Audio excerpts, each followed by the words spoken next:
अस्सलाम वालेकुम मोहतरम दोस्तों, मैं लाहौर रियल एस्टेट का ऑनर चौधरी मुजाहिद यासीन बोल रहा हूँ। +923224929992 मेरा फ़ोन नंबर है। व्हाट्सएप पे मुझसे रब्ता करें। दोस्तों, इवन दो कि लाहौर रियल एस्टेट ने आज तक की डेट में इस मोमेंट तक कभी एक सिंगल प्लॉट लिया या दिया नहीं है ब्लू वर्ल्ड सिटी रावलपिंडी में, तो लेकिन ये है कि हमें बहुत सारे लोग जो है वो बार बार क्वेश्चनिंग कर रहे हैं कि ये ब्लू वर्ल्ड सिटी का एनओसी जो आया था वो आज कैंसिल हो गया, उसका नोटिफिकेशन आया है। तो इसकी हकीकत क्या है? बकौल उनके के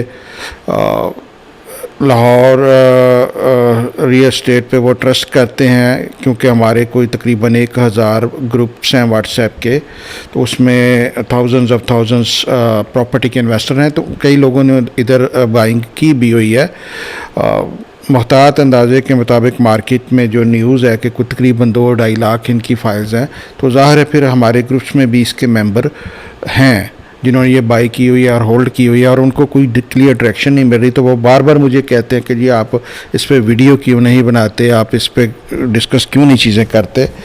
मैं बेसिकली बहुत ज़्यादा बिज़ी हूँ, DHS में मेरा काम ज़्यादा होता है, तो इसलिए मैं इस पर गौर नहीं करता। यहाँ पे मैंने अभी तक कोई लिया दिया नहीं है, और मैं वेट कर रहा था कि कोई प्रॉपर NOC वगैरह इसके इशू हों तो हम इसमें प्रॉपर डील करें। पिछले 1.5 साल से मैं वेट ही कर रहा हूँ, लेकिन अभी तक चूँकि कुछ सही तरह क्लियर नहीं हुई सिचुएशन, तो मैं अभी भी थोड़ा सा मुहतात होकर चल रहा हूँ। जब वीडियो हम लोग बनाते हैं तो लोग ये समझते हैं कि ये रिकमेंडेशन है कि लाहौर रियल एस्टेट जो है वो इस प्रोजेक्ट में डील कर रही है। तो मैं ये क्लियर करना चाहता हूँ कि अभी हम डील नहीं कर रहे हैं। हम इसका जो चीज़ें हम जिस तरह फील करते हैं वो मैं आपको भी बता देता हूँ, लेकिन ये है कि अभी हम इसमें अभी आज तक कोई डील बाय सेल नहीं किया। बहुत सारे दोस्त जो हैं ना लाहौर रियल एस्टेट के ग्रुपों में ये बार बार क्वेश्चन कर रहे हैं कि हम कंफ्यूज हो गए हैं बुरी तरह। हमें जो भी न्यूज़ आती है वो उसको इस तरह पेश किया जाता है कि हर चीज़ ही बहुत अच्छी है, और ये भी इसके बारे में बार बार सारे ब्लू वर्ल्ड सिटी के डीलर हैं जो हैं वो पहले वो केक काट रहे थे, बंगड़े डाल रहे थे कि जी ये तो NOC आ गया, जी NOC आ गया, जी अब तो जी सारा प्रोजेक्ट लीगल हो गया, NOC आ गया। तो आज वही बंदे डीलर जो हैं जो बंगड़े डाल रहे थे सारे, वो आज ये कह रहे हैं जी वो तो थोड़ा सा रकबे का NOC था, तो अब जो वो बड़े रकबे का NOC आएगा तो फिर उस वजह से इसका पुराना कैंसिल कर दिया गया है और नया बड़े रकबे का NOC आना है डिस्ट्रिक्ट की तरफ से, ये है वो है। एक्चुअली इस तरह की जो चीज़ें होती हैं ना उसको वो लोग ट्विस्ट करते हैं, उनकी मजबूरी है कि प्रोजेक्ट में डील कर रहे होते हैं और कहीं डील नहीं कर रहे होते, तो उन्होंने उसी को ही ट्विस्ट करके दाएं बाएं करके आपको जो चीज़ें दिखानी होती हैं दिखा देते हैं, कह देते हैं। अब इसमें लोग इतनी बड़ी चीज़ पैमाने पे इस पे इन्वेस्टेड हैं कि वो बेचारे भी जो है वो उनके पास चॉइस कोई नहीं है सिवाय उन लोगों को सुनने के जो उनको सारा दिन खुशी की खबरें ही सुनाते हैं। हर खबर खुशी की खबर ही होती है जो भी आए यहाँ पे, तो वो इसको भी खुशी की खबर बना के पेश कर रहे हैं जी पुराना कैंसिल हो गया थोड़े से रकबे की वजह से और नया जो है वो आएगा। जो होल्डर हैं वो बेचारे एक तो पुअरेस्ट ऑफ द पुअर हैं और दूसरा उनका नॉलेज जो है वो ज़ाहिर है इंग्लिश वगैरह उनको समझ नहीं आती, तो बोल के जो कोई बता रहा होता है उस पर वो ट्रस्ट कर लेते हैं। मैं आपके सामने ये पूरा जो है ना NOC जो कैंसिल हुआ इसका लेटर शेयर कर रहा हूँ, और इसकी जो है ना मैं आपको तर्जुमा एक एक लाइन का करके बता देता हूँ, क्योंकि और किसी का आपने नहीं बताना। मैं इसकी कोशिश करता हूँ कि आपको क्लियर बता दूँ कि ये क्या था और अब क्या हुआ है और आगे क्या वो कह रहे हैं कि होना है। ये लेटर है 24 दिसंबर को ये इशू हुआ है, ये इसकी डेट है, यहाँ पे ये ऊपर नंबर है इसका।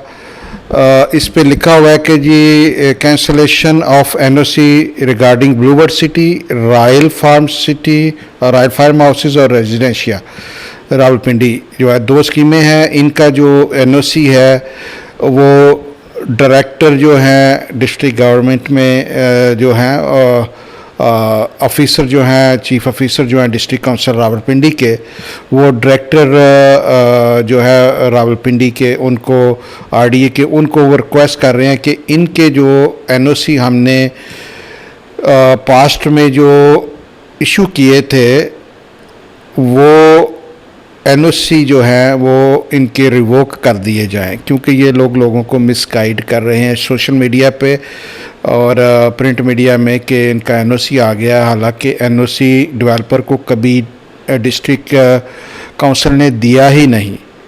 ठीक है, वो ये कह रहे हैं कि हमने जो इनको एनओसी दिया था वो ये एनओसी था कि डिस्ट्रिक्ट गवर्नमेंट को जो है इस पे कोई प्रोजेक्ट जो जितना भी रकबा था उस पर अप्लाई किया था, तो डिस्ट्रिक्ट गवर्नमेंट को उस पर एतराज़ नहीं है। उन्होंने अपना एनओसी दिया था और आगे केस रेफ़र किया था फाइनल एनओसी के लिए कि आरडीए इसको मज़ीद बाकी चीज़ों के एनओसी चेक करे और फिर उस पर बेस करते हुए इसका डिसीजन कर दे। ठीक है, वो ये कह रहे हैं कि हमने कभी एनओसी इशू नहीं किया था और ये सारे लोग जो क्लेम कर रहे हैं कि एनओसी डिस्ट्रिक्ट गवर्नमेंट ने इशू किया था वो प्रोजेक्ट को नहीं किया था। वो कह रहे हैं कि हमने रावलपिंडी आरडीए को जो है वो केस रेफ़र किया था, ये कह के कि जो हमारा डिपार्टमेंट है, जो हमारी चीज़ है, वो हमारी हद तक हम उससे सेटिस्फाइड हैं, तो आप इनको जो है ना फर्दर एनओसी के लिए जो है वो जो भी प्रोसेस है उसको कंप्लीट आप करें, आप उस पर डिसीजन करें। लेकिन अब वो ये कह रहे हैं कि आरडीए वाले कह रहे हैं कि चूंकि ये डेवलपर्स जो हैं सारे जो क्लेम कर रहे हैं कि जी एनओसी जो है वो ब्लू वर्ड को इशू हो चुका था डिस्ट्रिक्ट गवर्नमेंट से, तो वो उसको मिसयूज़ कर रहे हैं सोशल मीडिया में और प्रिंट मीडिया में। तो ना सिर्फ ये कि इनका जो है एनओसी कैंसिल कर दिया जाए हमारी तरफ से जो इशू हुआ था, बल्कि इसको फर्दर जो है आप खुद देखें शोकास नोटिस वगैरह उन्होंने कहा कि इनको दें कि ये ऐसा क्यों कर रहे हैं। वर्ड बाय वर्ड पढ़ लेते हैं। ये देखें, इट इज़ मैंशनड के डिफरेंट सोशल मीडिया और प्रिंट मीडिया के ऊपर जो है private housing schemes are misusing the NOC of the district council Rawalpindi by misquoting, यानी कि वो जो है इसको मिस कोट कर रहे हैं कि हाउसिंग स्कीम को कोई एनओसी मिल गया है डिस्ट्रिक्ट काउंसिल से।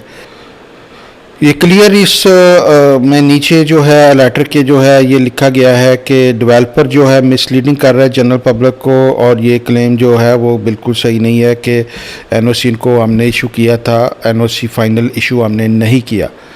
जो हमने रेफरल के लिए एनओसी रावलपिंडी डेवलपमेंट अथॉरिटी को भेजा था वो हम इसका विड्रॉ कर रहे हैं, ख़त्म कर रहे हैं, कैंसिल कर रहे हैं। और आप इनको एनओसी कैंसिलेशन के बाद ये शो काज इशू करें नोटिस कि ये ऐसा क्यों कर रहे हैं, ये क्यों क्लेम कर रहे हैं कि एनओसी मिल गया है। तो ये चीज़ जो है ये आपके सामने लेटर है, ये इसका तर्जुमा है। तो बेसिकली जो है आज की डेट तक जो है बकौल डिस्ट्रिक्ट काउंसिल की रावलपिंडी के कि कोई एनओसी इनको नहीं मिला, और एनओसी जो है फर्दर जो है इसमें कोई जिक्र नहीं है इस लेटर में कि जी अगला वो अप्लाई करेंगे तो पिछला छोटे होने की वजह से वो रिमूव कर दिया गया, ये हो गया, वो हो गया। अब ये तो ये थी एनओसी की सिचुएशन जो कि क्रिस्टल क्लियर जिस तरह की है उस तरह की मैं आपको पेश कर रहा हूँ तर्जुमा करके। देखना अब आगे आपने लोगों को जो है ये देखना है कि प्रोजेक्ट क्या है और कैसा है। देखें, जहाँ तक तो एनओसी का तल्लुक़ है वो तो आपके सामने मैंने सूरत हाल जो इस वक्त की है वो क्लियर कर दी है कि क्या है। दूसरी तरफ देखा जाए, मेरा ज़ाती मुशाहदे में भी आया है, डीप स्टडी मैंने इस पर की है। डेवलपर के पास लैंड मौजूद है एटलीस्ट 25,000 कनाल। ठीक है, डेवलपर की विल भी मौजूद है कि वो ऑन ग्राउंड इतनी सारी मुश्किलात के बावजूद काम करना चाह रहा है, ऑन ग्राउंड डेवलपमेंट करना चाह रहा है। डेवलपर बहुत शौकीन है कि अपने प्रोजेक्ट को वो एंड तक लेके जाए। उसके लिए वो काफ़ी हाथ पांव मार रहे हैं, काफ़ी डेडिकेटेड तरीके से काम कर रहे हैं, प्रॉपर तरीके से डेवलपमेंट करना चाह रहे हैं। प्रॉब्लम ये है कि यहाँ पे डेवलपर और आरडीए जो है वो आमने सामने हैं, और ये जो है ना, ये काफ़ी देर से दोनों पार्टीज़ की आपस में जो है बड़े ही मतलब कह लें कि फ़ेस टू फेस वो हुए हुए हैं, एक दूसरे पे इल्ज़ामात लगा रहे होते हैं। तो ये जो है ना, बेसिकली इनको एनओसी उस वजह से नहीं मिल रहा कि ये जो है ताल्लुकात जो हैं प्रॉपर नहीं है आरडीए के। आरडीए जो है वो क्लेम करती है कि ये बहुत ज़्यादा चीज़ों को एग्जैजुरेट करते हैं या प्रेशर डालते हैं, या मतलब इस तरह की चीज़ें जो है ना, वो अखबारों में आता है कि ये ओवर सेलिंग कर रहे हैं या इस तरह कर रहे हैं या उस तरह कर रहे हैं। तो ये जो है इशू जो है ना, इसमें अड़ा हुआ है एनओसी की वजह से। और काफ़ी ज़्यादा डेवलपर ने ट्राई की है एनओसी लेने की, और बीच में मेरा पाकिस्तान को भी डाला कि किसी तरह उधर से ही शायद कोई उनका हाथ पड़ जाए, कोई एनओसी मिल जाए। लेकिन इनको एनओसी अभी तक नहीं मिला। आगे हो सकता है मिले ना मिले। असूली तौर पे तो जिसके पास रकबा है उसको जो है एनओसी मिलना चाहिए, मिल सकता है। अब ये अथॉरिटीज़ का काम है कि वो मेक श्योर कर लें कि कितने बंदों ने एप्लीकेशन दी हुई हैं, फार्म ख़रीदे हुए हैं, फाइलें ख़रीदी हुई हैं। आज अपना पोर्टल बनाए आरडी अपनी वेबसाइट पे, तो क्लेम उस पर डाल दे कि किस किस का होल्डर का प्लॉट है, वो इधर रजिस्टर करे और उसी को प्लॉट मिलेगा और किसी को नहीं मिलेगा। कल ही आप देख लें कितने उसके होल्डर हैं, तो उसमें कोई प्रॉब्लम तो नहीं है। ये किया जा सकता है बड़े आराम से। तो अभी जो होल्डर है ना, वो इस टसल में जो है ना बीच में पिस रहा है। बेसिकली जो होल्डर है उसको जो है मतलब बहुत ज़्यादा चीज़ें फेस करना पड़ती है। हर हफ्ते इसका कोई नया स्कैंडल आ जाता है, फिर स्कैंडल की क्लैरिफिकेशन आ जाती है, फिर स्कैंडल आ जाता है, फिर उसकी क्लैरिफिकेशन आ जाती है। तो ये जो है ना, मैं जैसे ज़ाती तौर पे मैं ये समझता हूँ कि डेवलपर जो है वो डेवलपमेंट करना चाह रहा है। प्राइस एक और चीज़ है मार्केट में, इसकी क्वांटिटी बहुत ज़्यादा है फाइल्स की, और उसका रेट आप लेते ही कई चीज़ों में माइनस में चले जाते हैं। कई में पुरानी चीज़ें बहुत ज़्यादा माइनस में हैं। कोई डीलर आपको रेट इसका नहीं देता, ना देने देता है। मेरे जैसा बंदा अगर कोई रेट लगाए तो पूरे की पूरी फ़ौज जो है वो आप पे आ चढ़ती है। तो वो प्रॉब्लम है। इसके रेट जो हैं काफ़ी माइनस में हैं, और नई बुकिंग से नई बुकिंग चूँकि आती जाती है तो पुरानी माइनस में ही होनी है। हर एक की ख्वाहिश होती है कि मैं इनिशियली थोड़ी डाउन पेमेंट दूं और मैं वो ले लूं चीज़।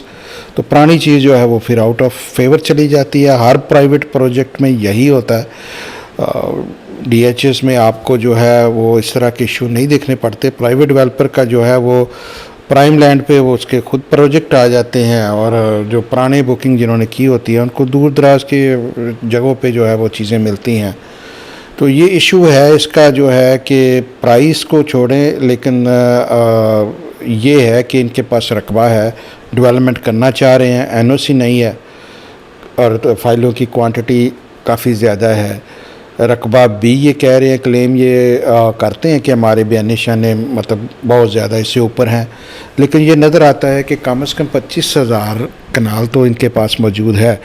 तो अगर बंदे के पास 25,000 कनाल है तो वो कुछ छोड़ के भाग तो नहीं जाएगा, ठीक है। और वो ऑन ग्राउंड आपको नज़र भी आ रहा है कि काम कर रहे हैं, और बड़ा क्वालिटी का कर रहे हैं। थोड़ा जितना भी कर रहे हैं बड़ा अच्छा काम ऑन ग्राउंड कर रहे हैं। तो ये सूरत हाल है। इसमें थोड़ा सा जो है मज़ीद टाइम के साथ चीज़ें शायद क्लियर हों। असूली तौर पे इनको एनओसी मिलना चाहिए चूँकि इनके पास रकबा है। अब वो रकबे पे एनओसी करके अगर लोग पैसे लगाने को तैयार हैं या लोगों ने लगाया हुआ है और इनके पास रकबा है, तो इनके पास राइट है कि इनको डेवलपमेंट करने की इजाज़त दी जाए।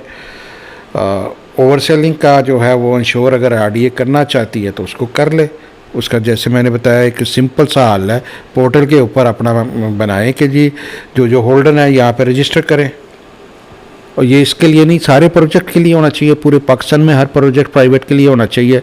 अथॉरिटी में ट्रांसफ़र कर दें, इसकी रूल बना दें कि जी ट्रांसफ़र जो है प्राइवेट प्रोजेक्ट्स की जो है वो अथॉरिटी करेगी, वो प्राइवेट डेवलपर कर ही नहीं सकता। क्योंकि जो भी डेवलपर प्राइवेट ट्रांसफ़र करता है ना टैक्सेस गवर्नमेंट को प्रॉपर जाते हैं, ना उसको डाटा प्रॉपर जाता है, ना पता चलता है कितने फार्म हैं, कितने प्लॉट हैं, किसने किए हैं। इसका कोई हल नहीं है सिवाय इसके कि आप ट्रांसफ़र जो है वो गवर्नमेंट एक प्रॉपर अथॉरिटी बनाए जो सिर्फ वही कर सके, बुकिंग वो कर सके, पैसे इनको जाएं प्राइवेट डेवलपर्स को और डेवलपमेंट वगैरह ये करें।